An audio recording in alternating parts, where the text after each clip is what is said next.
bet. Just don't give up. Excuse me, sir. Quick question for you, man. Is this your house? I go all over the country just asking people a few questions on their advice to the younger generation. Wanted to know if we could ask you a few questions for the channel. Is that cool?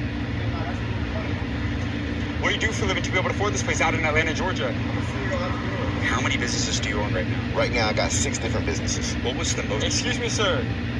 Question for you, man. Is this your Lamborghini? And what do you do for a living out in Atlanta to be able to afford a Lamborghini? Got apartment at Aegis. How long have you been a business owner for? Full-time land. Have you ever been broke before? Have you ever what? Have you ever been broke before? Sure. Yeah? And what do you do for a living out in Atlanta? Commercial real estate development. How long have you been in the business for? 25 years. Now, people think you have to have a lot of money to get started out in real estate. Would you agree with that? Yeah, unfortunately, real estate's expensive. You do need some money. What was the most amount of money that you've ever made in a single year?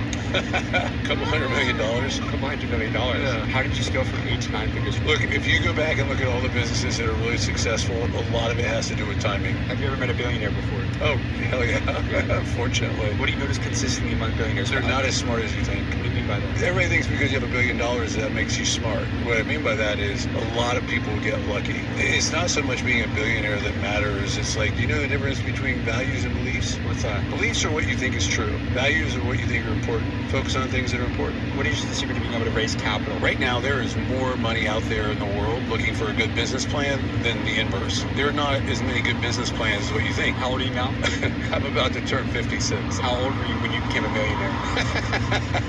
55 and a half. No, I'm kidding. But I'll tell you this much. I've been happy for 40 years, and that's a hell of a lot more important to me. What is the secret to finding that happiness, right? That inner peace inside? That's a really good question. I mean, that in itself is, so many naysayers will tell you why you can't do it. There's going to be a sale made. Either you're going to buy what they're selling, or you're going to sell them on a bag of goods, which is, I can do whatever I want. Unbelievable. What's your name? James DeWitt, sir. James. Have you ever been broke before? Remember what? Have you